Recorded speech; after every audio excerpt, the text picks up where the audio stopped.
வெண்முரசு. மாமலர் 46.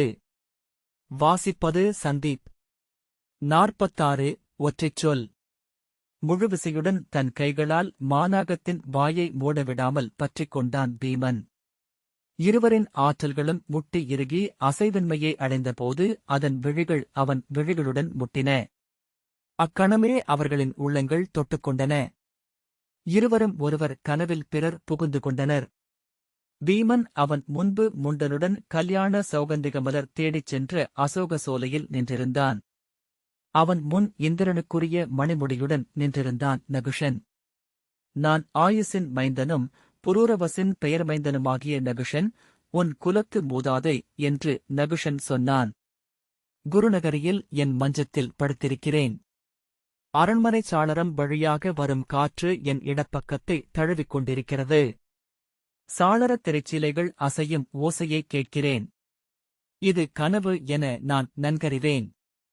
ஆனால் கனவு மேலும் அழுத்தமான மெய் என்றும் தோன்றுகிறது. நீ இன்னும் மண்ணிகழவில்லை, ஆயினும் உன்னை என்னால் காண முடிகிறது. உங்கள் முகத்தை நான் நன்கறிந்திருக்கிறேன் எந்தையே என்றான் பீமன். என் இளையோனின் விழிகள் இவை நகுஷன். ஆம், உன்னையும் நான் நன்கறிந்திருக்கிறேன். என் மூதாதை புரூரவசின் முகம் கொண்டிருக்கிறாய் என்றான். அவர்கள் ஒருவரை ஒருவர் நோக்கியபடி நின்றிருந்தனர். ஒருவரை ஒருவர் நன்கறிந்திருப்பதாக உணர்ந்தனர். ஒரு சொல் கூட உரையாடிக் கொள்ள வேண்டியதில்லை என்று தோன்றியது. ஒரு துலாவின் இரு தட்டுகளில் முழுநிறை நிகர் கொண்டு நாம் நின்றிருக்கிறோம். நீ என்னை ஏற்க வேண்டும், நான் உன்னை உண்டு உடல் கொண்டால் என் அறையில் மீண்டெழுவேன்.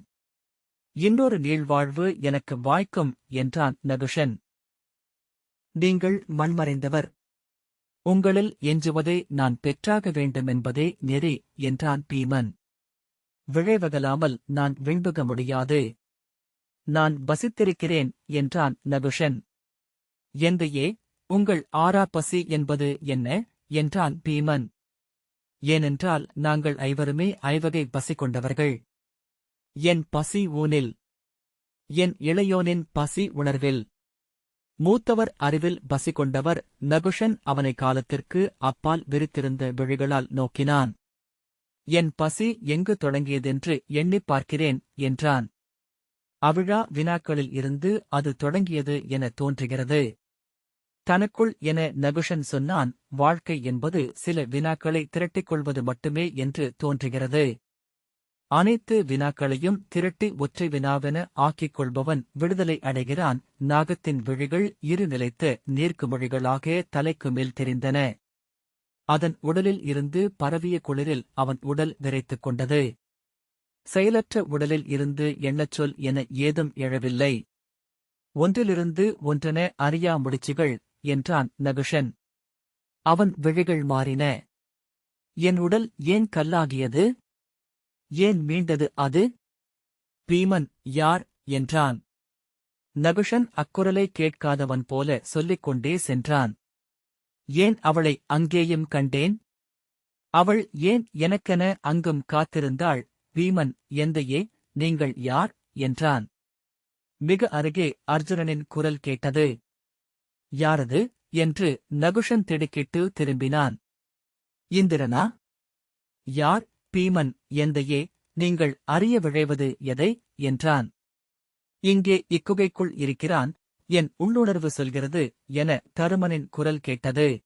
அர்ஜுனனின் அம்பு ஒன்று வந்து குகை மேல் பாறை வளைவை உரசிச் செல்ல அந்த ஒளியில் குகை மின்னி மறைந்தது. பீமன் விழித்துக் கொண்டு ஒரு கணம் உடல் நடுங்கினான். விட்டுவிட்டது என்றான். பின்னர் எழுந்து எங்கே என்றான். முண்டன், இங்கிருக்கிறீர்கள் பாண்டவரே என்றான். பீமன் மெல்ல இயல்பு மீண்டு அந்த வினா என்ன என்றான். முண்டன் புன்னகை செய்தான். அதில் திரள்வதுதான் என்ன என்றான் பீமன். முண்டன், நாம் கிளம்புவோம். இது அல்ல என்றால் இங்கிருப்பதில் பொருளில்லை என்றான். என்ன நிகழ்ந்தது என்றான். நீங்கள் அறிந்ததே நானும் அறிவேன் என்றான் முண்டன். உங்களுடன் நானும் அங்கிருந்தேன். பீமன் முண்டன் அருகே முழந்தாளிட்டு அமர்ந்து என்ன நிகழ்ந்தது? என் மூதாதை இன்னும் அக்குகைக்குள்தான் இருக்கிறாரா என்றான். முண்டன் வருக என எழுந்து நடந்தான். அவனைத் தொடர்ந்தபடி பீமன், சொல்லுங்கள் முண்டரே, அவர் எங்கிருக்கிறார்? நான் அவரை உண்மையில் எப்போது சந்திக்கப் போகிறேன்? அவர் மீள்வது எப்படி? என்றான். முண்டன் அங்கிருந்த சிறிய சுனை ஒன்றை அணுகி அதன் கரையென அமைந்த பாறையில் நின்றான். பாறையிடுக்கில் ஊறிய நீர் அந்த பாறைக் குழுவில் தேங்கி மறுபக்கம் வழிந்து யானை விலாவிலிட்ட பட்டு என மெல்லிய ஒளியுடன் வழிந்து சென்றது. கீழே அது தொட்டுச் சென்ற இடங்களில் பசுமை செறிந்திருந்தது. உள்ளிருந்து எழுந்த ஊற்றால் சுனை அலை ததும்பிக் கொண்டிருந்தது. முண்டன் அமர்ந்து தன் சுட்டு விரலை அச்சுனை மேல் வைத்தான். அவன் உளங்குவிகையில் அத்தனை தசைகளும் வில்நான் என இழுபட்டன. விரிந்தகன்ற அலைகள் திரும்பி வந்து அவ்வூற்றுக்குள் சுழித்து அமிழ்வதை பீமன் கண்டான். மெல்ல சுனை அமைதி கொண்டது. அதன் நீலப்பரப்பில் அவன் நகுஷனை கண்டான். அவனருகே தருமன் அமர்ந்திருந்தான். தருமனின் சொற்களைக் கேட்டு கைகளால் வாய்ப்பொத்தி உடல் வளைத்து நின்றிருந்தான் நகுஷன். பின்னர் குனிந்து அவன் கால்களைத் தொட்டு தலையணிந்தான். அவன் உடலை ஒட்டி விழுந்திருந்து கரிய நிழல் எழுந்து அவனருகே நின்றது. குண்டன் என்றான் பீமன். அவர் ஏன் மூத்தவரை வணங்குகிறார்? அவர் விண்ணேறும் சொல்லை பெறுகிறார் என்றான் முண்டன். மூத்தவரிடமிருந்தா? என்றான் பீமன். முண்டன் அல்ல, அவர் தந்தை ஆயுசிடமிருந்து என்றான். பீமன் விழித்து நோக்கியபடி நின்றான். குண்டனும் நகுஷனும் கைகோத்துக் கொண்டனர். காற்றில் புகை கலைவது போல வெளியில் கரைந்து மறைந்தனர். அவர்கள் விண்புகுந்துவிட்டனர் என்றான் பீமன். ஆம் என்று முண்டன் சொன்னான். அவர் சொன்னதென்ன? என்றான் பீமன். அது ஒற்றைச் சொல். உதடசைவு ஒரு சொல்லையே காட்டியது. பீமன், ஒற்றைச் சொல்லா? அனைத்து வினாக்களுக்கும் விடையாகவா? என்றான். ஆம், அது அவர்களுக்குரிய விடை என்றான் முண்டன். முண்டனும் பீமனும் நாகவனத்திலிருந்து வெளியேறி நீரோடை வறண்டு உருவான காட்டுப்பாதையில் நடந்தனர். அதனூடாகவே மான்களும் பன்றிகளும் நடந்து சென்றிருந்தன என்பது காலடித்தடங்களில் தெரிந்தது. நாம் திரும்பி விடுவோம் என்றான் பீமன். இது மாயமான் வேட்டை என எனக்குத் தெரிகிறது. நுண்மையை தேடுபவன் வாழ்வை இழப்பான் என்று எனக்கு எப்போதுமே தோன்றியிருக்கிறது. இப்புவி வாழ்க்கையில் பரண்மைகளே நமக்கு சிக்குபவை. நுண்மைகள் மறு எல்லையில் தெய்வங்களாலும் ஊழாலும் பற்றப்பட்டிருக்கின்றன. நுண்மைகளில் அலைபவன் தெய்வங்களை நாற்களமாட அறை கூவுபவன். உண்மை என்றான் முண்டன். ஆனால் நுண்மை என ஒன்றே தன் வாழ்க்கையில் அறியப் பெற்றவன் அதை உதறி மீள்வதே இல்லை. நுண்மை தன் அறிய முடியாமையாலேயே அறைகூவலாகிறது. அறியத் தந்த துளியை நோக்கி அறிபவனின் உள்ளத்தை குவிக்கிறது. பாண்டவரே, அறிய முடியாமையே கற்பனையால் நிறைத்துக் கொள்வது மானுட இயல்பு. கற்பனை பெருவெளியென்றே ஆகும் வல்லமை கொண்டது. பருண்மைகள் கற்பனை கலவாதவை. நுண்மையோ கற்பனையால் கணமும் வளர்க்கப்படுவது. அறிக, இப்புவியில் பருண்மைகளில் மட்டுமென வாழும் ஒரு மானுடனும் இல்லை. அறியா நுண்மைகளை நோக்கி தவமிருந்து அழியும் பொருட்டே மண்ணில் வாழ்வது மானுடம். பீமன் பெருமூச்சு விட்டான். ஒரு துளி நுண்மை பருண்மையின் பெருமலைகளை ஊதிப் பறக்க வைத்துதான் அமர்ந்து கொள்கிறது. நுண்மையின் ஒளிகொண்ட பருண்மை ஒருபோதுமில்லாத பேரழகு கொள்கிறது. வேதமென்பது என்ன? நுண்மைகளை நோக்கி சொற்களை கொண்டு செல்லும் தவம்தானே. வேதச்சொல் என்பது நுண்மையின் வெம்மையால் உருகி உருவழிந்து ஒலியன்றி வேறென்ன?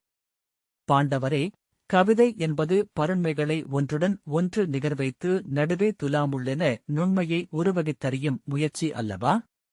அத்தனை கலைகளாலும் மானுடன் அறிய முயல்வதுதான் என்ன? தோன்றல், சுவைத்தல், திளைத்தல், அடைதல், வெல்லல், நோயுறுதல், துயருறுதல், மறைதல் என கைதொட்டு கண்ணோக்கி அறியும் பருண்மைகளுக்கு அப்பால் ஏதுள்ளது எஞ்சி? அவை ஏன் போதாமலாகின்றன? ஒளியெழும் காலைக்கு ஒரு இசைக்கேற்று அளிப்பது என்ன? கார்குழலுக்கு ஒரு மலர் மேலுமென சேர்ப்பது எதை? முண்டன் சொன்னான். இந்த முள் உங்கள் வெறுமையைத் தொட்டுவிட்டது. பாண்டவரே, இதையறியாமல் இனி இதிலிருந்து மீட்பில்லை உங்களுக்கு. பீமன் புன்னகைத்து கட்டுவிரியன் கடித்துவிட்டு மெல்ல பின்தொடரும். கடிப்பட்ட உயிர் ஓடிக்களைத்து சரியுமிடத்திற்கு வந்து சேரும் என்றான். முண்டன் உரக்க நகைத்தான். நாம் செய்ய வேண்டியதென் என்றான் பீமன். காத்திருப்போம். நம்மை நோக்கி வருவதென்ன என்று பார்ப்போம். பீமன், வருமென்று என்ன உறுதி உள்ளது? நிகழ்வு பெருக்கென ஓடும் இப்பெருவெளிக்கு நம்மீது என்ன அக்கறை என்றான். முண்டன், அது நம்மை கைவிட முடியாது. கைவிட்டால் அதற்கு ஒழுங்கோ இலக்கோ இல்லை என்று பொருள். பாண்டவரே, மெல்லிய நீர்த்துளி கூட தன்னை சிதறடிக்க ஒப்புவதில்லை என்றான். அன்று உச்சிப்பொழுதில் அவர்கள் நாகர்களின் சிற்றூர் ஒன்றை சென்றடைந்தனர். தொலைவிலேயே நாய்கள் குரைக்கும் ஒலி கேட்டது. உயர்ந்த மரம் ஒன்றின் உச்சியில் கட்டப்பட்டிருந்த பரணிலிருந்து முழவோசையும் எழுந்தது. நாய்கள் தொடர நச்சு அம்புகள் இறுகி நின்றிருந்த விற்களுடன் 6 நாகவீரர்கள் அவர்களை நோக்கி வந்தனர். பிறர் நின்றுவிட ஒருவன் மட்டும் நச்சுவேலுடன் அவர்களை அணுகி வந்து எவரென்று தெரிந்து கொள்ள விழைகிறோம் என்றான். நாங்கள் வழிப்போக்கர்கள். நாகவனத்தை பார்க்கச் சென்றோம் என்று முண்டன் சொன்னான். சட்டென்று எம்பி தலைகீழாக சுழன்று அதேபோல நின்று ஆடலும் பாடலும் அறிந்தவன். என் கலைகளைக் கண்டு நீங்கள் நகைக்கலாம். இவர் எதையும் அறியாதவர். ஆகவே இவரை வெறுமனே நோக்கி சிரிக்கலாம் என்றான். அவன் முகம் மலர்ந்தது.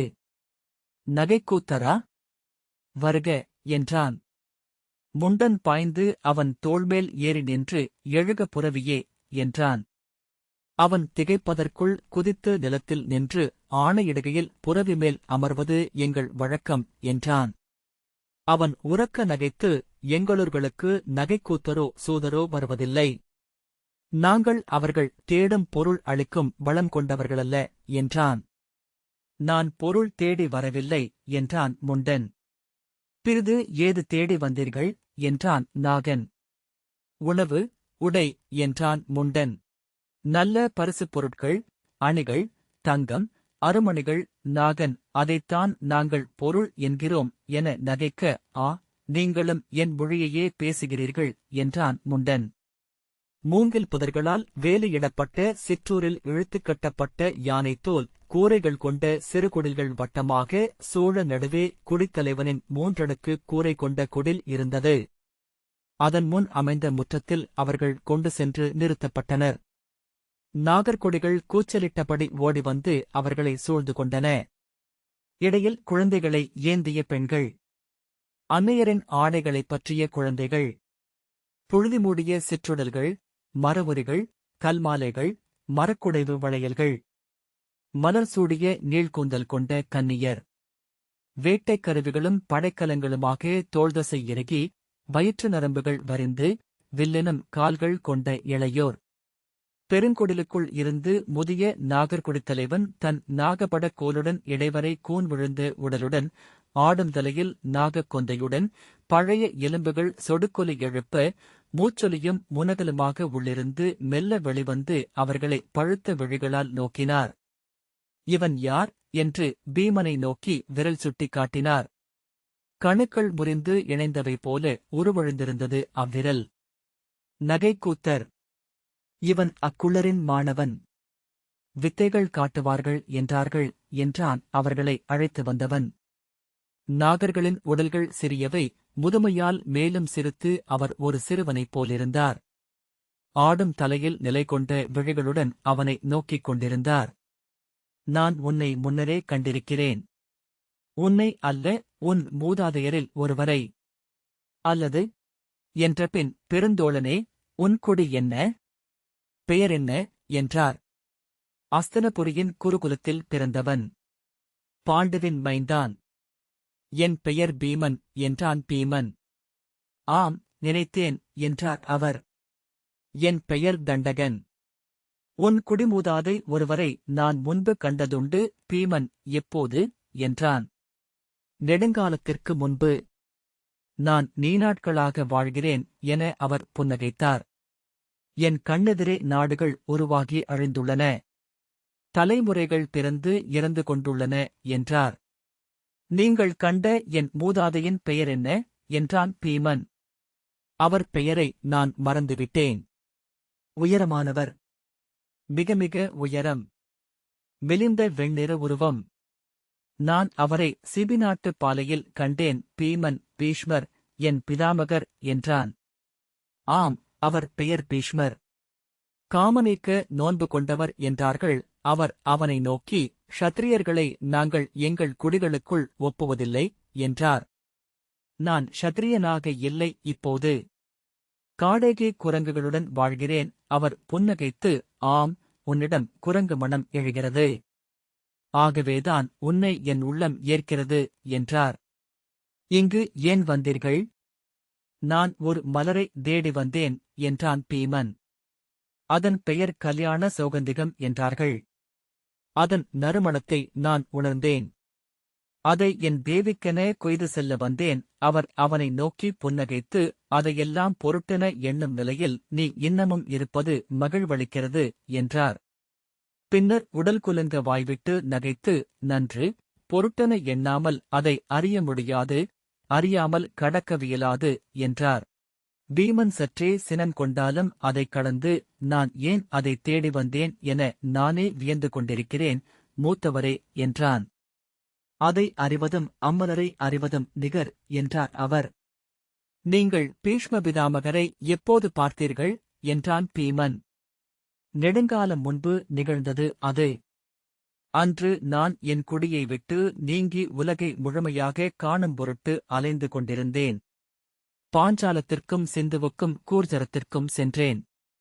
அங்கிருந்து சிபிநாட்டுப் பாலையில் சென்று அங்குள்ள மக்களுடன் வாழ்ந்தேன். என் குலத்தின் வருவதரைக்கும் முறைகளும் உளமறியும் நெறிகளும் எங்கும் எனக்கு தேவையான பொருளை ஈட்டியளித்தன. என் வழிச்செலவுக்கென மட்டுமே அவற்றை பயன்படுத்திக் கொண்டிருந்தேன் என்றார் தண்டகர். என்னிடம் அனந்தம் என்னும் யானம் இருந்தது. அதில் நாகரசத்தை நிரப்பி அதை பார்ப்பவரின் உளமென்றாக்க என்னால் இயலும். விழிப்பு, கனவு, ஆழ்வு, முழுமை என்னும் 4 நிலைகளிலும் ஒருவன் அதில் தன்னை நோக்க முடியும். அதை நோக்கும் பொருட்டு பீஷ்மர் வந்தார். அன்று அவர் இளைஞர், முண்டன் அன்று தங்கள் வயதென்ன என்றான். அவர் மீண்டும் உடல் குலுங்க நகைத்து, அன்றும் நான் முதியவனே என்றார். பீமன், அவர் அதில் தன்னை நோக்கினாரா என்றான். ஆம், நோக்கி அதிர்ந்தார். அவர் கண்டது அவர் எண்ணியதை அல்ல. முண்டன், ஆம், எப்போதுமே எண்ணியது எழுவதில்லை என்றான். பீமன், அவர் கண்டது எதை, மூத்தவரே என்றான். அவர் எண்ணியது புருவை, கண்டது யயாதியை என்றார் தண்டகர். நான் அவருக்கு அவர் குலமூதாதையரின் கதையை அவருக்குள்ளிருந்தே கண்டெடுத்து சொன்னேன். அஞ்சி அமர்ந்திருந்தார். பின்னர் தெளிந்து விலகிச் சென்றார். பீமன் நீள்மூச்சுடன், ஆம், புரிகிறது என்றான். முண்டன், மாறாமலிருக்கும்படி செலுத்தப்பட்டு ஊழ்கொண்டவர்களைப் போல அழிக்குரியோர் எவருமில்லை என்றான். இளந்தலைவன், மூத்தவரே, இவர்களை நாம் வரவேற்கலாமா என்றான். ஆம், இவர்களுக்கு ஆவனசை. இவர்கள் காட்டும் கலைகளைக் கண்டு நாமும் மகிழ்வோம் என்றார் தண்டகர்.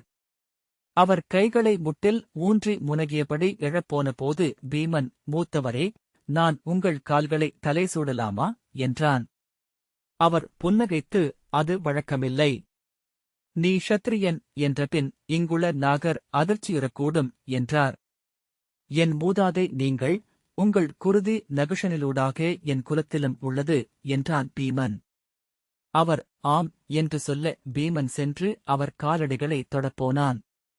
அவனை அழைத்து வந்த நாகவீரன், அது முறையல்ல. உங்களுக்கு அவர் வாழ்த்துரைத்தால் நீங்கள் எங்கள் குடி என்று ஆகிறீர்கள் என்றான். பீமன், ஆம், நாகனாகவும் நான் இருக்கிறேன் என்றான். எங்கள் குருதி தூயது, அதுவே எங்கள் தகுதி என்றான் அவன். பீமன், வீரரே, குருதிக் கலப்பில்லாத குடி என பாரத வருஷத்தில் ஏதுமில்லை. என் இளையோன் நாகர்குடிப் பெண்ணை மணந்தவன். நான் அரக்கர்குடிப் பெண்ணை மணந்தேன். எங்கள் குடியிலும் அரக்கரும் நாகரும் குருதி செலுத்தியுள்ளனர் என்றான். அப்படியென்றால் குடி என்பது பொய்யா? நீங்கள் தலை கொள்ளும் 4 வருடமும் பிழையானதா என்றான் நாகன். எவன் பிறப்பறுக்கும் பெருஞ்செயலை மட்டுமே செய்கிறானோ அவன் அந்தணன்.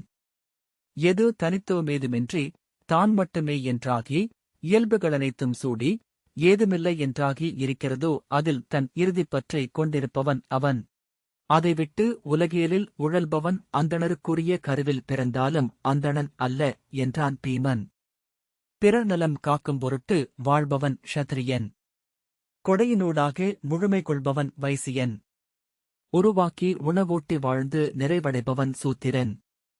செயல்களால் மட்டுமே வர்ணங்கள் உருவாகின்றன, பிறப்பினால் அல்ல. பீமன் தொடர்ந்தான். நினைப்பறியா தொல்காலத்திலேயே இங்கு குடிகளும் குலங்களும் கலக்கத் தொடங்கிவிட்டன. எனவே குடித்தூய்மை குலத்தூய்மை என்பவை பொய் நம்பிக்கைகளன்றி வேறல்ல. அனைத்து மானுடருக்கும் உடல் சேர்க்கையும் பிறப்பும் இறப்பும் நிகரே. நாங்கள் அந்தணராயினும் அல்லவென்றாயினும் வேள்வி செய்கிறோம் என்னும் வேதச் சொல்லே குலமும் குடியும் வர்ணமும் பிறப்பினாலன்று என்பதற்கான முதற்சொல் ஆகும். பிறப்பில் மானுடர் விலங்குகளே. நெறிகளை ஏற்றுக்கொள்ளும் உபநயனத்தாலேயே குலமும் குடியும் அமைகின்றன. நாகவேரன் குழப்பத்துடன் தண்டகரை நோக்கிவிட்டு தலைவணங்கினான். இன்னொரு நாகவேரன் வந்து வணங்கி, குடிலுக்கு வந்து இளைப்பாறுக விருந்தினரே என்றான். அவர்கள் அவனைத் தொடர்ந்து சென்றபோது இருமருங்கும் கூடி நின்ற நாகர்கள் அவர்களை நோக்கி சிரித்தனர். கை நீட்டி பேசிக் கொண்டனர். முண்டன், நீர் சொன்னவற்றை எங்கு கற்றீர் என்றான்.